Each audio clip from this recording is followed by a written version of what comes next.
Syria enters a sixth year of war. Amid more peace talks and a surprise move from Russia, what's next for the divided country? Also in today's program, understanding Daesh. The terrorist group have exploited the chaos of Syria's war, but is their popularity starting to wane? And in Picture This, a war-torn life, how Syrians cope living and fleeing conflict.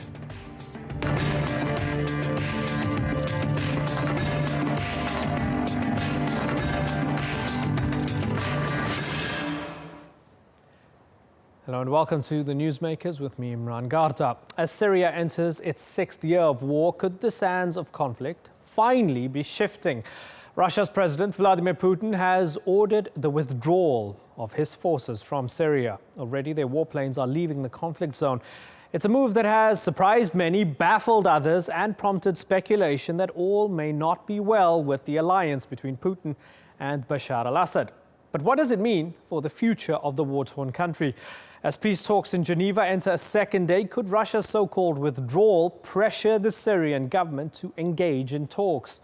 Today's newsmaker is Russian President Vladimir Putin, as he once again plays his diplomatic cards with a decisive hand.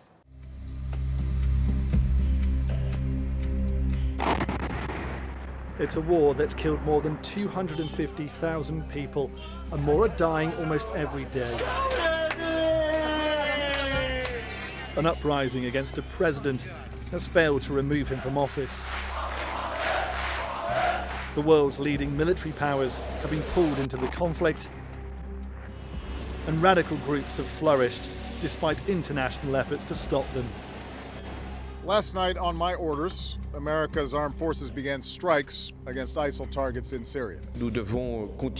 We must keep hitting Daesh hard in Syria. We will intensify our strikes. A partial ceasefire has now given some respite to the suffering. But Syrians continue to flee, and a surprise announcement by Vladimir Putin to withdraw Russian forces could now change the dynamics of the conflict again.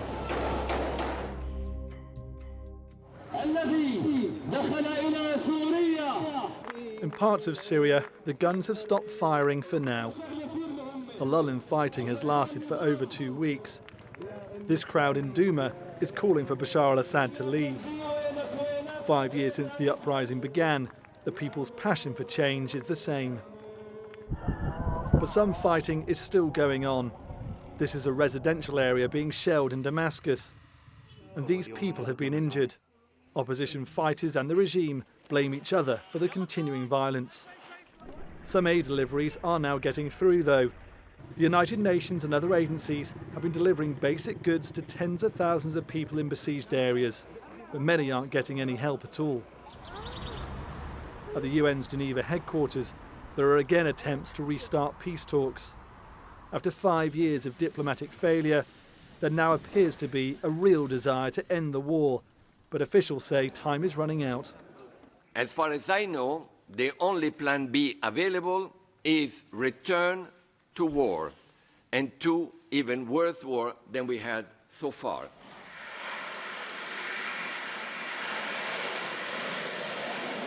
Russia's military intervention in September changed the course of this war.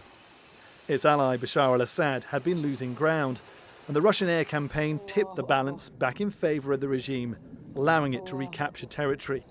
But on Monday, a shock announcement. I think that the task that was put before the Ministry of Defence and the Armed Forces is largely complete. Therefore, I order the Minister of Defence from tomorrow to begin the withdrawal of the main part of our military from the Syrian Arab Republic. Russia is already pulling out its forces. It doesn't want to fight another long war, and the move might put pressure on the Syrian government to negotiate in peace talks. Western officials have cautiously welcomed the move. But the partial ceasefire is just that, partial and fragile. And if the peace talks fail, this war could get even worse. Duncan Crawford, The Newsmakers. Well, joining me now to discuss what Russia's latest move means to the Syrian war is Sharif Nashashibi, journalist and Middle East analyst in London. And in Moscow is Mark Sleboda, international affairs and security analyst. Gentlemen, thank you very much for joining us. Mark Sleboda, let's start with you. Why have they done this? Is it really mission accomplished from Russia? Of course, this is the question that is baffling the world and the press right now. And I think it's too simplistic to point at just one reason. So I would outline 4 brief motivations that combine together, I believe, to give the Russia's rationale for what they've done. 1, Russia is making a serious diplomatic and goodwill gesture. They are serious about pushing forward peace negotiations, talks at Geneva that have stagnated. They believe that this might break the status quo. And in a way, they're putting the onus off footing and putting the effort back on the United States, saying, here is our effort. Now it's your turn to rein in the Turkish regime, your Saudi and Qatari allies, and your proxies on the ground in Syria. And let's get down and make a serious settlement before this gets further out of hand. Second, I think that Russia is also sending a message to the Syrian government that its commitment is not unlimited, that it expects the Syrian government to make compromises and to negotiate, and the war of attrition can't go on. So it's also sending a message to the Syrian government. Third, I think Russia has recently reassessed their strategic objectives. This is not mission accomplished the way it was defined even a month ago, when the Foreign Minister Lavrov said that Russia would not be leaving until ISIS and Al-Qaeda have been dealt severe blows across the country. And we see that whether it's ISIS, Al-Qaeda, or Al-Qaeda's offshoot, Ahrar al-Sham, or the Army of Islam, these groups still control nearly 70% of Syria's territory. But I believe that Russia has assessed that the Syrian government is now rejuvenated, resupplied, retrained, and in a position to take the fights to Idlib against Al-Qaeda and Raqqa against ISIS on its own. And lastly, why it's reached this reassessment is because it is actually trying to prevent a wider conflagration. Russia, I believe, first and foremost, came into the intervention in September to prevent what were clear signs that U.S. and Turkey intended to make a direct intervention into the Syrian conflict, create a pretext of safe zones, and use that for a Libya-style regime change in Syria by direct means, the proxy war having failed. But once again, we are seeing the same signs of threats, this time louder from Turkey and Saudi Arabia. But we also hear U.S. military brass and neocon think tanks calling for the partition of the country. There are numerous signs on the ground that the West and its GC allies are threatening a partition of the country now. So you mentioned that is, ironically, Russia is trying to prevent a direct intervention again. Okay, you mentioned 4 possibilities in your mind. Sharif, do you buy any of that? Do any one of those 4 reasons make sense to you? Yeah, I believe there are 2 main reasons. I think there is a distinct Russian frustration with the hard line of the regime with regard to the peace process. This is a peace process co-sponsored by Russia. And if you look at the talks now, the regime has entered those talks saying that to even discuss the presidency is a red line. They did the same thing with the Vienna talks, saying that they would not even discuss a transition. And last month, when Bashar Assad said that when he vowed to retake the whole country, Russia rebuked him for that. So I think the Russians are putting pressure on the regime to say, listen, you have to play ball, at least to a certain extent, because you're making our life very difficult. I think the other reason as well is Russia realizes that the regime is not going to be able to assert complete control over the country. Even with Russian intervention, Bashar Assad controls a minority of the country. So I think what Russia might be doing, and we don't know yet the extent of the withdrawal, but they may be withdrawing and keeping enough forces in Syria to defend certain lines, red lines, that if the rebels cross, the Russians might re-engage, but to make sure that the regime at least survives, if not expands. Sharif, as you mentioned, the Foreign Minister Walid Muallim had said that Bashar al-Assad's future and questioning Bashar al-Assad's future is a red line for the regime. Now that they seemingly have lost the lifeline, or lost at least some of the Russian support, do you think that the Syrians will take this seriously and put that on the table, put a transition on the table, and Assad's future up to a vote or up to question by the Syrian people? Well, this will be a very big dilemma for the regime, because it owes its survival right now to Russia, to its direct intervention. But on the other hand, it has always stuck to this line that it would not even discuss the presidency of Bashar Assad. So to backtrack or to U-turn on that would be a massive U-turn. And that would be a very big embarrassment to the regime and also to its other allies, such as Iran and Hezbollah, who have also taken a very hard line that this should be off the table. So it's in a very difficult situation. But I think without Russian direct intervention to prop up the regime, it would be in a very perilous situation. Mark Sloboda, the Russians will still be keeping the naval bases in Tartus and Latakia. They'll continue some airstrikes. So Russia can still wage a lot of war given the type of capability they still have now. Tell me, what do you think will be their rules of engagement? What would suck the Russians back into taking action?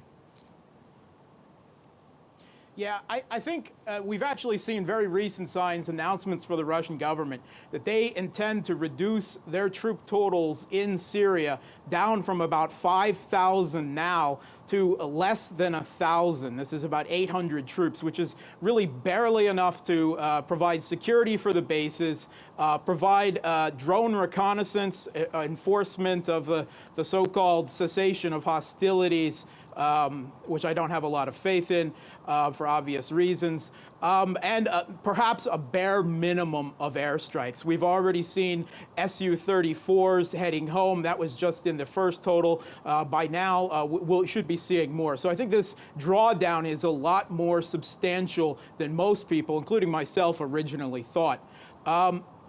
What could draw Russia back in? Well, we've seen signs of that already today. Jabhat al-Nusra, al-Qaeda, which is unfortunately allied across the board with almost the entirety of the so-called rebel forces, the Western proxies.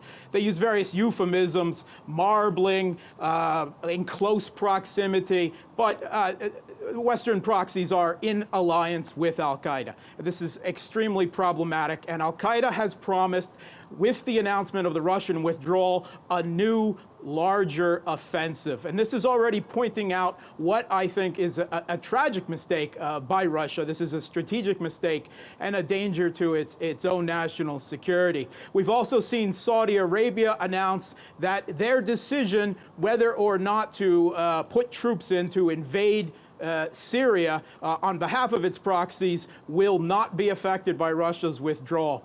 And just 2 days ago, Foreign Minister Lavrov indicated that Russia has indications that there are Turkish troops inside Syria, operating inside Syria. So this shows the weakness, what I think is a desperate attempt by Russia to rejuvenate the peace process, prevent a regional conflagration from erupting from this. But I think it's doomed, and I think it's leading inevitably to the logic of partition of the country.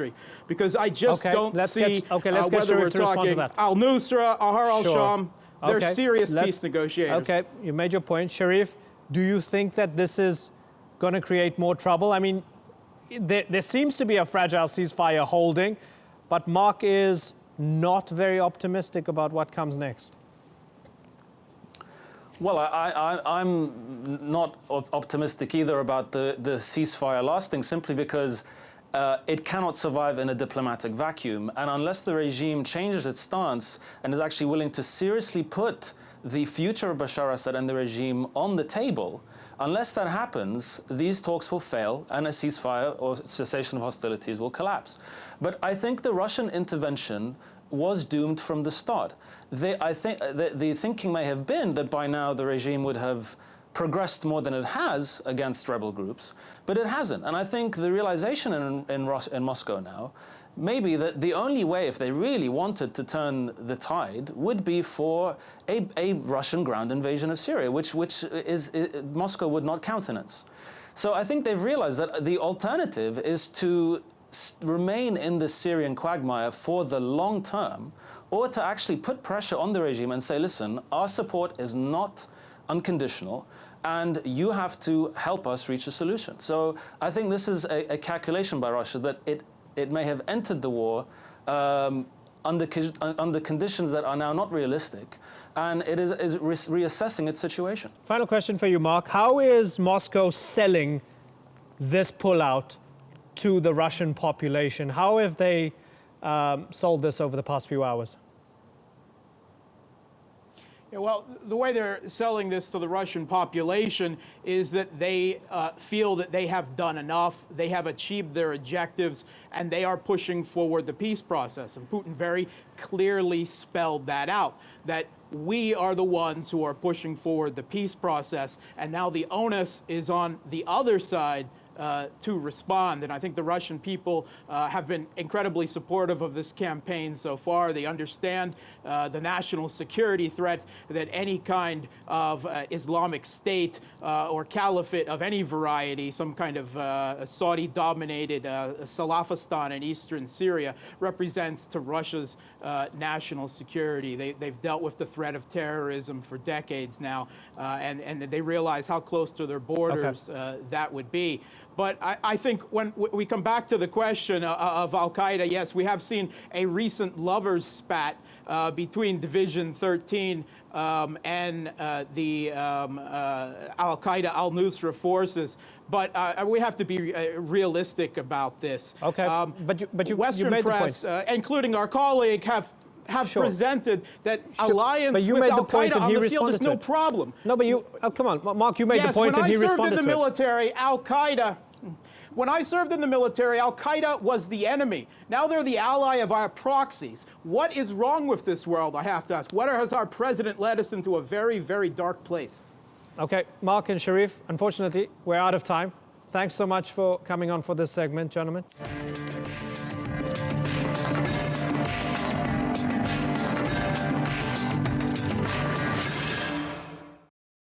Still to come on the Newsmakers, understanding Daesh. What do the leaked documents reveal about the terror group? And in Picture This, assessing the devastating human cost of Syria's 5-year-long war.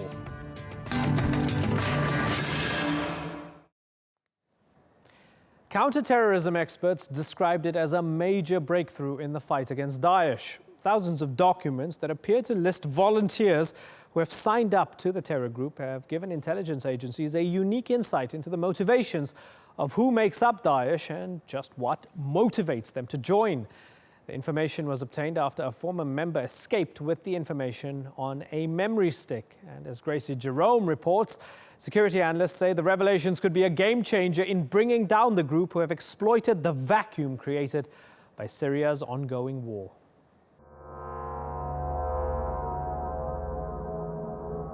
Tight economic controls, civil service, and regional government. Leaked documents have provided a major breakthrough in the fight against Daesh.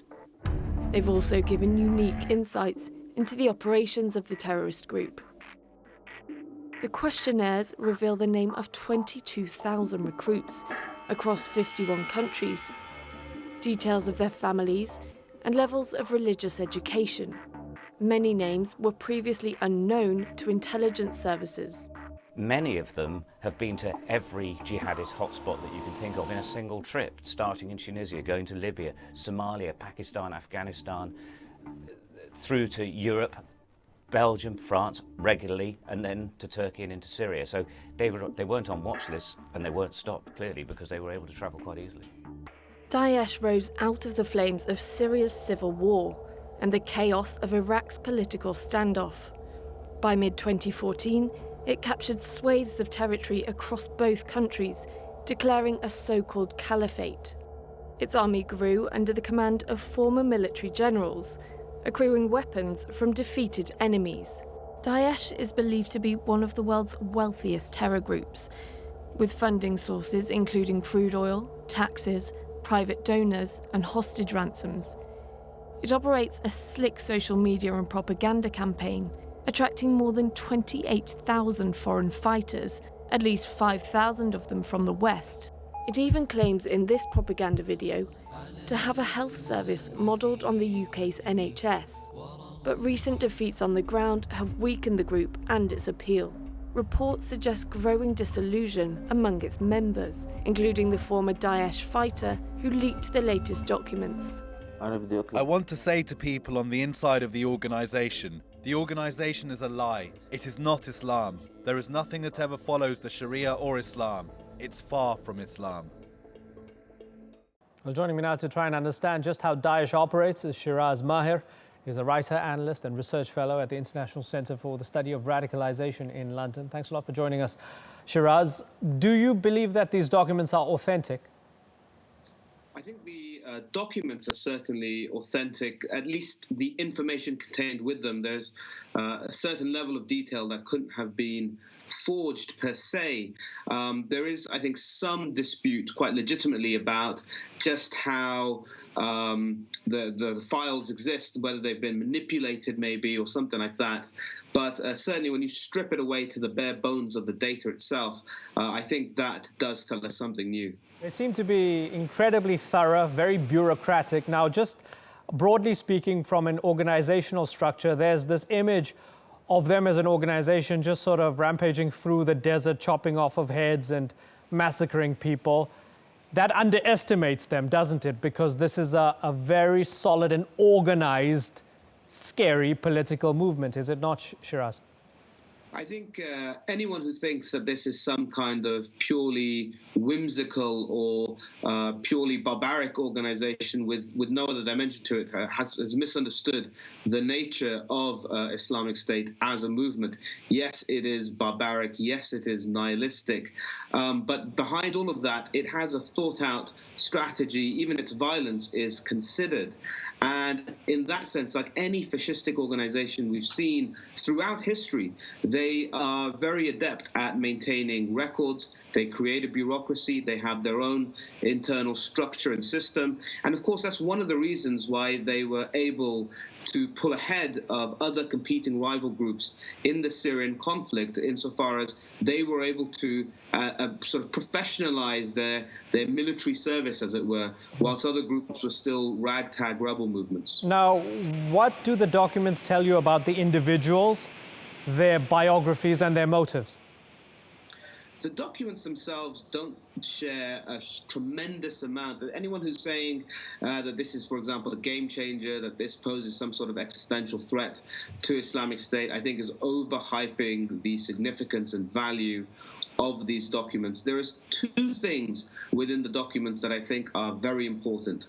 The first one is the field that talks about who vouched for you or who has given you your reference to join the organization. So essentially, someone who the organization trusts and values, whose word they take as reliable, who said that, yes, this individual is trustworthy, and then you get in. So when we look at that, when we analyze that across Europe, across the broader world, we'll be able to see existing patterns and networks of radical individuals, of radical groups and associations that have been facilitating the transfer of people into the country. So I think that's one thing that's very important. The other thing that's important to recognize, I suppose, and acknowledge as well, is the level of Sharia knowledge that these individuals tell Islamic State that they have. This is information that these people are saying about themselves. They're volunteering that information.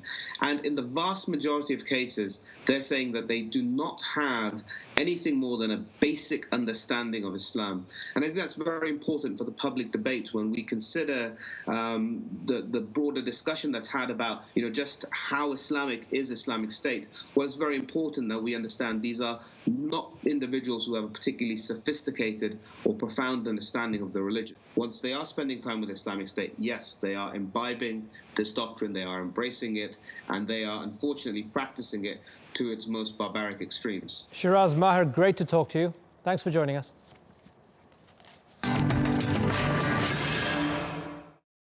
Daesh's recent rise in Syria has been just one of the factors bringing untold misery to the Syrian people. 5 years of war has brought the country to its knees, with hundreds of thousands killed and millions displaced. As talks continue in Geneva and the diplomatic wranglings are played out across negotiating tables in different continents, in the country itself, the toll of 5 years of war is unimaginable. In today's Picture This, we look at the human suffering caused by Syria's 5-year-long war.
Today's newsmaker has been Russian President Vladimir Putin. Once again, he has made his move in Syria's war.